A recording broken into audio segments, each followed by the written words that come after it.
Врач Бахчисарайской центральной районной больницы Ремзи Имамбетов участвует в крымском конкурсе «Человек с большой буквы». Конкурс проводится впервые с целью привлечь внимание к реальным героям, которые совершают подвиги каждый день. Ремзи Ринатович как раз такой человек, совмещающий в больнице сразу несколько должностей. Первичная специализация у меня травматология, ортопедия. Я врач-травматолог-ортопед.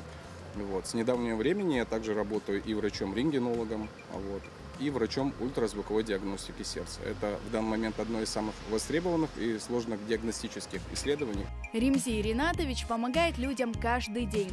Регулярно с его помощью выздоравливают десятки пациентов. Стать врачом – его детская мечта.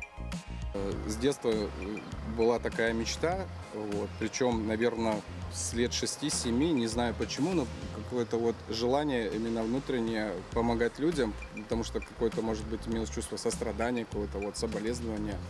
Дело в том, что среди родственников, родителей, близких родственников не было ни одного медика. Когда я поступил в медицинский, также по моим стопам пошел мой младший брат, который тоже работает врачом.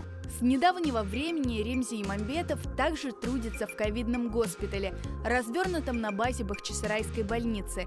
Для участия в конкурсе «Человек с большой буквы» его выдвинули пациенты, которые захотели, чтобы о его ежедневном героизме врача узнали во всем Крыму.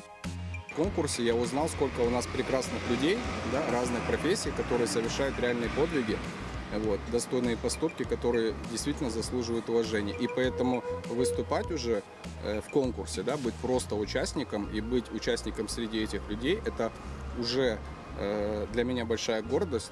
В конкурсе принимают участие 90 человек. Из них 20, набравшие наибольшее количество голосов, пройдут в финал. Голосование продлится до 13 сентября.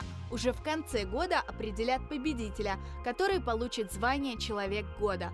Проголосовать за Ремзи Имамбетова можно на сайте конкурса, указав свой номер телефона и отправив код подтверждения.